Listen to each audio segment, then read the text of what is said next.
살아나신 주 길이 다스리시리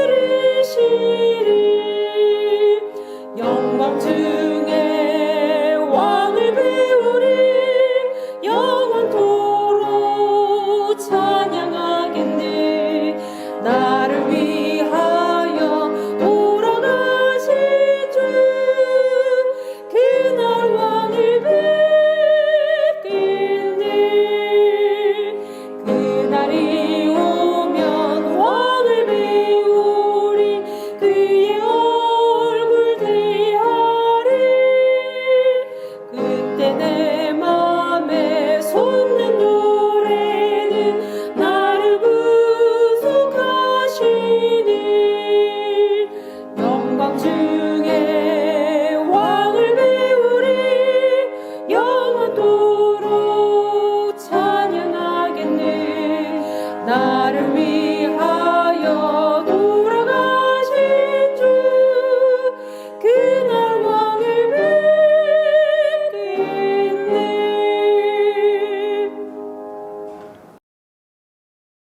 예배가 곧 시작됩니다. 기도로 마음을 준비해 주시기 바랍니다.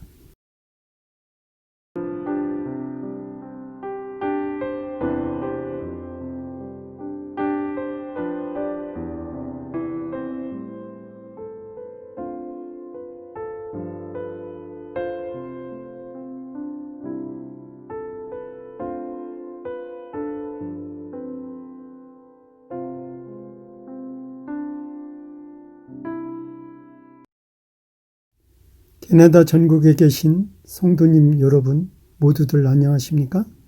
평안하시기를 주님의 이름으로 기원합니다. 저희 캘거리 교회에 대하여 간략하게 소개하고자 합니다. 엘버터주 캘거리시는 비교적 젊은 도시이며 주변에 관광명소로 밴프도 가까이 있습니다. 주변 지역 포함하여 한인들도 만여 명 정도 거주하고 있습니다. 캘거리 한인 에스데이 교회는 작은 교회입니다. 현재 교인 수는 모두 합해서 20명 정도 이내 됩니다. 요즘에는 모임을 그렇게 가질 수 없지만 교인들 가족이 하나가 되어 가끔 야외 예배도 갖게 됩니다. 젊은 분들이라 자기들 분야에서 다들 열심히 일하며 근면하게 생활하고 있습니다. 요즘 코로나 바이러스 때문에 전 세계가 그리고 캐나다도 예의 없이 모두가 힘든 생활을 보내고 있습니다. 이런 어려운 상황일수록 우리의 절대자도임이 간절합니다. 온 우주와 인간 세상을 경영하시는 절대자인 아버지 하나님께 우리 모두 함께 열심히 기도하며 자비를 구할 수밖에 없습니다. 우리의 주인 되신 주님께 우리의 삶과 생명을 온전히 주님께 의탁해야 하겠습니다. 우리의 희망 되시고 소망 되시는 주님께서 오늘 하루도 우리에게 용기 주시고 힘 주셔서 활기찬 하루하루를 힘차게 생활할 수 있도록 도와주시리라 확신합니다. 여러분 모두 힘내시기를 바랍니다.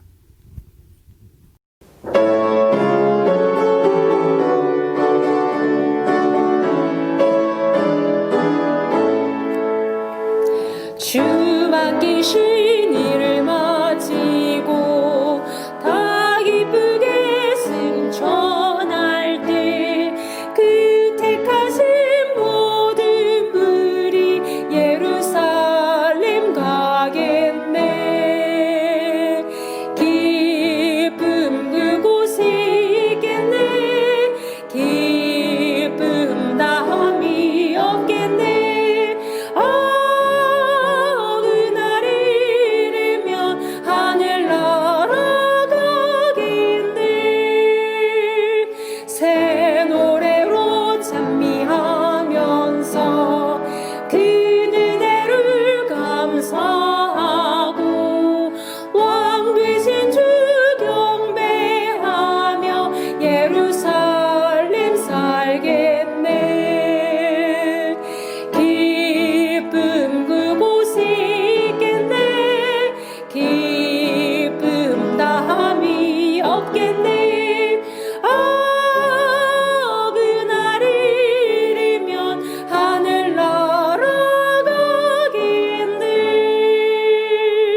캐나다 한인교회 연합 연말 기도를 위해 박태화 집사님이 기도 인도해 주시겠습니다.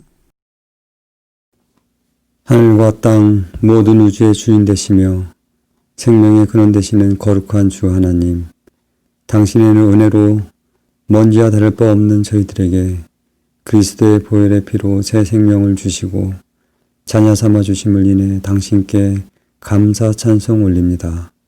홀로 영광 받으시옵소서. 코로나로 인해 불안하고 혼란한 가운데 2020년 캐나다 한인교회 연합 연말 기도회를 이끌어 주시고 당신의 종 이종환 목사님을 통해서 말씀을 선포하는 귀중하고 복된 시간을 주심에 감사드립니다. 아담이 타락 후 가졌던 소망, 그리스도의 승천 후 제자들이 품었던 소망, 1844년 대실망 후 소수의 무리들이 간직했던 재림의 소망, 지금 우리 교회의 정체성의 바탕이 되는 재림의 소망을 우리들은 잊고 살지 않았나 스스로의 마음을 깊이 통찰하게 하시고 주님이 들려주시는 말세의 메시지와 징조들을 통해 보혈의 십자가로 모이게 하시고 회개와 주님의 말씀으로 돌아가는 저희들 되게 하여 주옵소서. 무엇보다도 마지막 시대에 사는 저희들 하나님을 사랑하기보다 자신을 더 사랑하고 있지 않는지, 저희들의 매일의 발자취가 자신만을 위해 걷는 삶인지 하나님을 기쁘게 하는 삶을 사는지 깨닫게 하시고 매 순간마다 성령님의 음성에 귀 기울여 순종하게 하옵소서. 이 시간 캐나다 전역에 거주하는 재림 교우들 가운데 언어의 장벽으로, 육신의 고통으로, 마음의 상처로 또는 경제적 어려움으로 고통받는 교우들이 있습니까? 서로 돌아보고 돌보게 하시고 우주의 주인 되시는 주님께 모든 짐을 내려놓고 화평과 안식을 누리게 하여 주시고 또한 잘못된 신앙의 변화를 바라지만 죄의 속박에서 벗어나지 못하여 고뇌하고 갈등하는 믿음의 형제 있다면 불같은 성령님의 임재로 변화되게 하시고 변화된 우리의 삶을 통해 가족과 이웃에게 그리스도의 향기를 바라게 하시고 머리와 입으로만 그리스도인이 되는 것이 아니라 성령의 열매로 주님의 재림을 준비하는 저희들 되게 하여 주옵소서. 주님의 아름답고 깨끗한 말씀을 담기에 부족한 저희 마음의 그릇이지만 성령의 담비로 씻어주시고 이 시간 사단이 틈타지 않고 말씀의 향기에 흠뻑 취해 주님이 마련해 주신 말씀의 잔치로 우리 모두 하나 되게 하여 주옵소서. 이 모든 말씀 거룩하고 귀중한 예수님의 이름으로 기도드렸습니다. 오늘은 연말 기도의 4일째가 됩니다. 총 주제는 다시 살피는 재림의 징조이며 소제목으로는 바르게 열매 맺는 재림의 징조라는 제목으로 이정환 목사님께서 오늘 또 말씀을 계속해 주시겠습니다. 여러분 모두 은혜 받는 시간이 되시기를 바랍니다. 성도 여러분 안녕하십니까? 먼저 하나님의 말씀 마태복음 25장 14절에서 23절까지의 말씀을 봉독하겠습니다.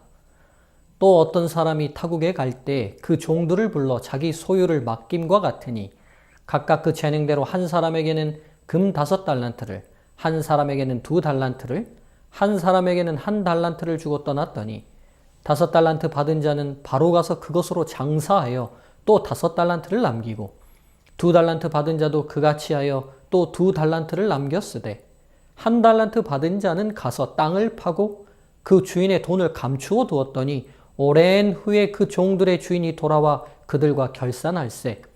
5달란트 받았던 자는 5달란트를 더 가지고 와서 이르되 주인이여 내게 5달란트를 주셨는데 보소서 내가 또 5달란트를 남겼나이다. 그 주인이 이르되 잘하였도다 착하고 충성된 종아 내가 적은 일에 충성하였음에 내가 많은 것을 내게 맡기리니 내 주인의 즐거움에 참여할지어다 하고 2달란트 받았던 자도 와서 이르되 주인이여 내게 2달란트를 주셨는데 보소서 내가 또 2달란트를 남겼나이다. 그 주인이 이르되 잘하였도다 착하고 충성된 종아 내가 적은 일에 충성하였음에 내가 많은 것을 내게 맡기리니 내 주인의 즐거움에 참여할지어다 하고 오늘 이 시간은 기도주일 4번째 시간으로 바르게 열매 맺는 재림의 징조라는 제목으로 말씀을 전하겠습니다. 예수님께서는 죄된 세상의 종말과 새로운 하나님의 나라의 회복이 이루어질 재림을 말씀하시면서 3가지의 비유를 말씀하셨습니다. 지난 시간에 살핀 10처녀의 비유와 오늘 나누게 될 달란트의 비유, 그리고 양과 염소의 비유. 이 모든 비유는 예수님의 재림이 이루어질 때 인류의 모든 사람들은 확연하게 두 부류로 분류가 이루어질 것을 분명하게 말씀하고 계십니다. 단도직입적으로 표현하면 구원받을 백성들과 구원받을 뻔했던 백성들로 나뉘는 것이죠. 이 모든 세 비유는 극적 대비를 통해 저희가 어떻게 신앙인으로 준비해야 할지를 말씀해 주시고 계십니다. 지난 시간 10처녀의 비유는 매일 매순간 신앙의 내적 준비에 대한 중요성을 제시해 주었습니다. 오늘 이 시간에 함께 나눌 달란트의 비유는 이 내적 준비가 외적으로 어떻게 실행되고 표출되어 열매 맺는지를 보여주고 있습니다. 즉 재림을 진정으로 기다리고 준비하는 사람들은 외적으로 어떤 모습들이 나타나는지를 제시해 주고 있습니다. 이 시간 다시 한번 성경의 저자 되시는 성령께서 저와 여러분 모두에게 강력히 임재해 주셔서 밝히 주의 뜻을 깨달아 알고 실천할 수 있도록 도와주시기를 간절히 바랍니다. 지난 시간과 동일한 방식으로 이 비유를 통해 저희들에게 던지시는 질문에 대한 답을 찾아가며 주님의 뜻을 알기 원합니다. 먼저 이 비유에 대한 오해가 있습니다. 왜 사랑이시고 공의로우신 하나님께서는 누구는 많이 주고 누구는 적게 주셨는가 하는 것입니다. 종들이 받은 달란트가 무엇인지부터 정리해 보아야 하겠습니다. 달란트는 구약시대에서는 무게의 단위로 사용되었다가 신약시대 예수님 당시에는 화폐의 단위로 사용되기 시작했습니다. 한 달란트의 가치는 시대마다 나라마다 차이들이 있었습니다만 예수님 당시 한 달란트의 가치는 6,000데나리온과 같은 가치였습니다. 당시 하루 임금이 한 데나리온이었으니 결코 작지 않은 금액이었음을 알 수 있습니다. 1년에 300일을 일하면서 20년을 모아야 가능한 금액이 한 달란트였습니다. 굳이 지금의 금액으로 전환해 보자면 연봉 5천만 원을 받는다면 20년 연봉이니 약 10억 원의 금액이 됩니다. 지금의 가치로 환산해서 그렇지 그리스 시대 때 중장 보병이 용병으로 기용되어 받는 하루 일당이 2분의 1 드라크마, 그러니까 2분의 1 데나리온이었으니 직업 군인으로서는 40년을 일해서 한 푼도 쓰지 않고 모아야 하는 금액이었습니다. 그래서 평범한 사람들은 평생을 살면서 거의 듣지 못했던 단위였으며 당시에 거의 사용되지 않는 화폐 단위였습니다. 그렇다면 과연 한 달란트 받은 종은 정말 작게 받은 것입니까? 당시에 어떤 주인이 종에게 이런 거금을 맡길 수 있겠습니까? 결코 적은 금액이 아닙니다. 그가 5달란트와 2달란트 받은 다른 종과 상대적으로 비교했을 때 작게 받은 것뿐이지 당시에 수없이 많은 다른 종들과 비교했다면 결코 자신은 작게 받았다고 불만할 수 없는 문제입니다. 그렇지만 왜 주인은 상대적으로 다른 금액들을 종들에게 나눠 주었을까요? 15절이 그 답을 제공합니다. 각각 그 재능대로. 이 주인은 종의 자질을 정확하게 파악하고 있었습니다.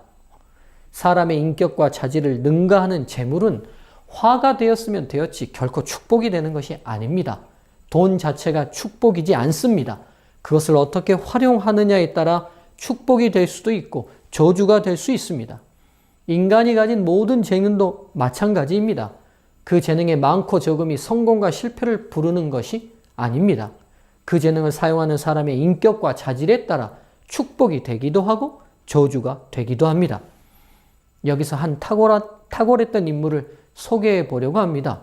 그가 누구인지 한번 맞춰보시죠. 15살에 수도 원장이 되었고 16살에 법학 박사, 그리고 의학, 화학, 수학에 박식했고 특히 18세기 사람으로는 드물게 통계학에 아주 능통해서 프랑스 국영 복권의 조직을 위탁받기도 했던 인물입니다. 그 후 시인, 비단 제조 공장 운영, 염색 공장 운영, 바이올리스트, 격투가, 예술가, 마술사, 엔지니어 등으로 활동했으며 당시 프리드리 대왕과 함께 음악에 맞춰 춤추는 분수를 가동하는 일에 대해 의논하기도 했습니다.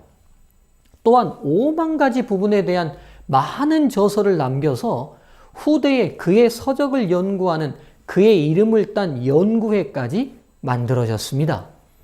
바로 이 탁월했던 인물이 누구일까요? 그는 바로 세기의 바람두기로 유명한 카사노바입니다. 도리어 이 사람에게는 많은 재능이 자신뿐 아니라 그와 접촉한 사람들에게도 화가 되었습니다. 그래서 하나님께서는 저희들에게 달란트를 허락하실 때 공장에서 인형을 만드시는 것처럼 분배하지 않으십니다. 우리의 인격과 자질을 아시기에 가장 적합한 분량대로 부여하십니다. 그것이 하나님과 성경의 공의입니다. 이제 이 비유가 저희들을 안내하고자 하는 질문으로 나아가겠습니다. 첫 번째입니다. 재림을 준비하는 시기 동안 왜 예수님은 자신을 주인으로 우리는 종으로 설정한 비유를 드셨을까요? 이 비유는 예수님 자신을 주인으로 비유하십니다. 그리고 그분이 십자가의 죽음과 부활하셔서 승천하신 후 다시 이 땅에 재림하실 때까지의 그 기간 동안 주인이 타국에 가는 것으로 묘사합니다. 그리고 이 기간 동안에 예수님을 구주로 받아들인 하나님의 백성들, 그리고 나아가 모든 인류를 집주인의 소유를 위탁받은 종으로 묘사하고 있습니다. 이 비유의 설정은 분명한 두 가지의 개념을 저희들에게 확고히 하고 있습니다. 첫째는 저희가 인정하든지 하지 않든지 관계없이 우리 자신의 생명과 모든 것의 소유권이 하나님께 있음을 분명히 하고 있습니다. 제가 지금 이 양복을 입고 있습니다. 이 옷이 누구 것입니까? 예, 아마 이 설교를 듣고 계시는 분들이 그거 목사님 거 아니냐고 말하실지 모르겠습니다. 여러분, 제 손에 돈이 있다고 생각해 보시죠. 그럼 이 돈은 누구 겁니까? 제가 물어본다면 여러분들 또다시 그 목사님 거 아니에요? 라고 말하실지 모르겠습니다. 그러나 정말 이 옷이나 저에게 있는 돈, 이것이 정말 제 것이 맞습니까? 실상은 이것이 제 소유로 있는 것처럼 보일 뿐입니다. 저는 어느 순간 죽게 됩니다. 그렇다면 제가 입고 있는 것, 제가 가지고 있는 것 다 누구 것이 됩니까? 그렇습니다. 누군가의 것이 되고 맙니다. 저희가 인생을 살면서 착각 속에 빠지는 것이 바로 소유의 문제입니다. 이것은 확실히 내 것이라고 말할 수 있는 것이 있습니까? 이것만큼은 제 거예요 라고 말할 수 있는 게 정말 있냐고요? 실상은 아무것도 없습니다.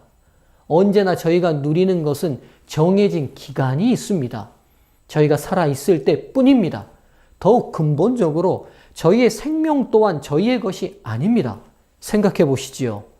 제가 내 생명의 소유권이 있다면 제가 태어나고 싶은 시간, 태어나고 싶은 장소, 그리고 부모도 선택할 수 있는 권한이 있어야 합니다. 제가 이제 생을 정리하고 싶은 시간에 정리할 수 있어야 합니다.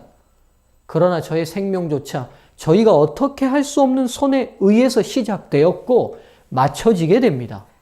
아무리 더 살고 싶어도, 아무리 생을 마감하고 싶어도 저희가 어떤 결정도, 저희가 어떤 선택도 할 수 없는 절대적인 힘이 있습니다. 그렇습니다. 저희의 생명을 비롯한 저희가 누리는 모든 것 중 저희의 것이라고 단언할 수 있는 것은 하나도 없습니다. 잠시 저희의 생명이 존재하는 동안 어느 일정 기간 사용할 수 있는 사용권이 부여되어 있을 뿐입니다. 하나님께서는 이 땅의 모든 존재들에게 이 사실을 분명히 하십니다. 만드신 창조주 하나님께서 저희들에게 부여해 주신 것입니다. 저희가 죄로 사탄에게 넘어갔던 저희의 생명과 이 세상의 소유권을 십자가의 희생을 통해 다시 찾으신 하나님께서는 다시 저희에게 이 모든 소유권에 대한 사용권을 부여해 주셨습니다. 그리고 그 사용권을 어떻게 사용하는지를 통해 저희들의 최종적 구원이 결정되는 것입니다. 진정한 그리스도인들은 이 사실을 인정하는 것에서부터 그 신앙의 첫 발자국을 떼야 합니다. 저희 생명을 비롯한 모든 것의 소유권자는 하나님이시며 저희에게는 사용권이 부여되어 있습니다. 무엇인가를 얻어서 혹시 자신감이 충만한 성도님들이 계십니까? 잠시 하나님께서 저희들에게 위탁하시고 사용권을 부여하셨음을 인식하시고 하나님 뜻에 합당한 방식으로 바르게 사용하시는 재림 신앙인으로 서시게 되시길 바랍니다.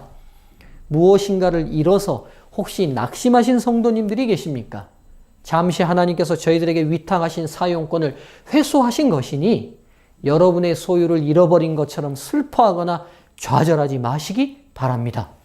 가로되 내가 못해서 적신이 나왔은즉 또한 적신이 그리로 돌아가올지라 주신 자도 여호와시오 취하신 자도 여호와시오니 여호와의 이름이 찬송을 받으실지니이다 하고 욥기 1장 21절 말씀. 욥의 이 고백이 저희 신앙의 든든한 기초를 이루게 되길 간절히 바랍니다. 이 비유가 설정한 두 번째 개념은 재림은 분주히 일하면서 기다리는 것입니다. 종은 가만히 서 있는 존재거나 가만히 앉아 있는 존재가 아닙니다. 종은 주인을 위해 분주히 일하는 사람의 대명사입니다. 그렇습니다. 재림은 대기하면서 기다리는 것이 아닙니다. 깨어있으라는 말씀은 정신 차리고 앉아있으라는 말씀이 아닌 것입니다.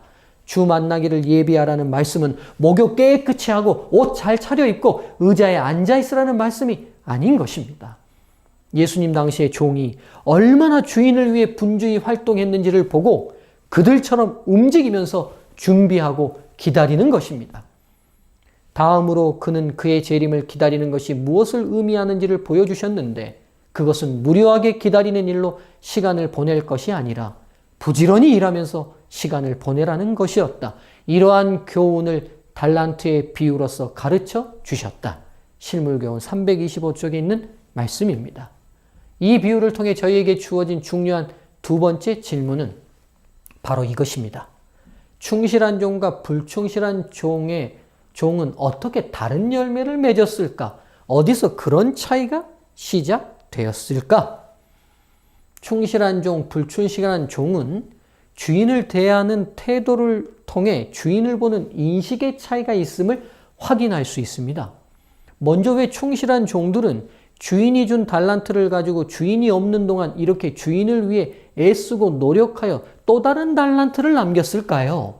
자신의 것이 아님에도 불구하고 자신의 것처럼 이렇게 최선을 다할 수 있었을까요? 성경이 허락하는 범위 안에서 한번 추론해 보겠습니다. 이 충성된 종들은 거액의 달란트를 받고 받은 거액만큼 달란트를 남겼습니다. 동서고금을 통해 사업에 성공하는 일은 열정과 헌신을 다해야 하는 일입니다. 사업은 결코 쉬운 일이 아닙니다. 캐나다에서 이민 생활을 하고 계시는 우리 성도님들 결코 쉽지 않은 삶을 살고 계시리라 충분히 이해됩니다. 이런 결과를 통해 이 충성된 종들이 얼마나 열정적으로 사업에 매진했는지를 알 수 있습니다. 이 충성된 종들의 이런 헌신의 원인은 주인과의 관계와 밀접한 연관이 있음을 알 수 있습니다. 이 충성된 종들에게 주인은 어떤 존재인지 먼저 이 주인을 살펴보아야 합니다. 과연 여러분, 어떤 주인이 자신들의 종에게 자신이 없는 동안 자신의 재산의 거액인 50억, 20억, 10억을 맡길 수 있을까요? 이 돈을 가지고 종들이 도망가면 어떻게 하죠? 혹은 이 돈을 가지고 종들이 사업하다가 망한다면 이 종들은 손해를 담보할 어떤 것도 가지고 있지 않는 존재라서 고스란히 주인이 손해를 받을 수밖에 없지 않습니까? 그런데도 이 주인이 종들에게 거액의 돈을 맡길 수 있었던 이유가 무엇입니까? 이 주인은 이 종들을 자신의 사업의 파트너로 생각했다는 것을 알 수 있습니다. 이번엔 내가 밀어줄 테니 사업 한번 해봐. 드라마의 한 장면처럼 이렇게 말했다면 이것은 그 사람을 부리는 사람으로 생각한 것이 아니라 내 사업의 정식 파트너로 인정하고 생각하고 있다는 표현 아닙니까? 사업 파트너로 인정하고 거액을 밀어준다는 것은 신뢰 없이 사랑 없이는 불가능합니다. 이 주인은 이 종들을 종으로 인식하고 있지 않습니다. 무한한 신뢰와 사랑으로 자신의 동업자로 대우해주고 있는 것입니다. 나아가 종들의 사업 실패로 인한 손해를 감수하면서까지 주인이 이 종들에게 신뢰와 사랑을 보여주었다면 사업 파트너를 넘어 자신의 자녀로 여기고 있다는 것이 아닐까요? 또 한편 이런 신뢰와 사랑을 기반으로 이 사업에 성공한다면 자신의 후계자를 세우겠다는 표현까지 내포되어 있었던 것일 겁니다. 이 충성된 종들은 자신들과 주인의 관계가 단순한 종과 주인의 관계를 뛰어넘는 관계임을 깨닫고 있었던 것입니다. 자신들 같은 소유물에 지나지 않는 종들을 아들에게 하시는 것처럼 믿고 사랑하는 주인을 위해 일하는 것이 이 종들은 너무나 영예롭고 자랑스러웠습니다. 이 충실한 종들이 이런 주인을 위해 장사하고 사업하는 것이 자신의 이익을 뛰어넘어 행복했을 것입니다. 종으로 주인 집 허들의 일이나 하고 끝날 인생들이었는데 주인이 하셨던 사업을 할 수 있는 기회와 자리를 만들어 주었다는 것 자체가 이 종들에게는 놀라운 은혜였을 것입니다. 그래서 그 은혜에 감격하고 최선을 다했던 것이며 사업에 성공해서 더 많은 이익을 남기는 것은 기쁜 일이 되었던 것입니다. 충성됨은 자신을 사랑하고 믿어주는 사람을 향해 나타나는 자질인 것입니다. 바로 충성된 두 명의 종들은 주인이 자신들에게 보여준 사랑과 신뢰 앞에 충성으로 보답했던 것입니다. 주인의 사랑과 신뢰가 그들이 종이라는 신분적 한계를 벗어나 부자 주인의 아들처럼 생각하고 행동하게 그들을 만들어 주었던 것입니다. 이 충성된 종의 신실함과 충성됨과 성공은 전적으로 이 주인이 보여준 사랑과 신뢰 때문에 생겨난 기적이었던 것입니다. 주인을 기다리며 보냈던 종들의 충성된 삶의 원동력은 바로 주인의 사랑이었습니다. 성도 여러분, 저와 여러분이 기다리는 재림의 시간이 충성된 시간이 되게 하는 방법은 한 가지뿐입니다. 바로 저희를 향하신 주인의 그 깊고 넓고 높은 사랑과 신뢰에 몰두하고 몰입하는 것입니다. 성도의 충성됨은 하나님의 사랑의 결과이기 때문입니다. 그러므로 함께 하늘의 부르심을 받은 거룩한 형제들아, 우리가 믿는 도리의 사도이시며 대제사장이신 예수를 깊이 생각하라. 이제 오늘의 말씀을 정리하겠습니다. 달란트라는 단어는 무게의 단위에서 화폐의 단위로, 그리고 현재는 재능을 의미하는 단어로 발전되었습니다. 즉 저희가 가지고 있는 물질적인 것들뿐 아니라 선천적, 후천적 모든 재능을 포함하는 단어가 되었습니다. 주님의 오심을 준비하는 사람들은 그 모든 것이 소유권이 하나님께 있으며 저희에게 사용권이 부여되었음을 인정합니다. 주님의 오심을 준비하는 사람들은 각자에게 주어진 달란트가 가장 적합하게 주어진 것임을 믿고 남과 비교하지 않습니다. 주님의 오심을 준비하는 사람들은 주님께서 보여주신 저희를 향한 사랑과 신뢰에 반응합니다. 주님의 오심을 준비하는 사람들은 주어진 달란트를 최선을 다해 개발하고 발전시켜 나갑니다. 주님의 오심을 준비하는 사람들은 인생의 열매들을 분명히 맺어 갑니다. 오늘의 말씀을 마치겠습니다.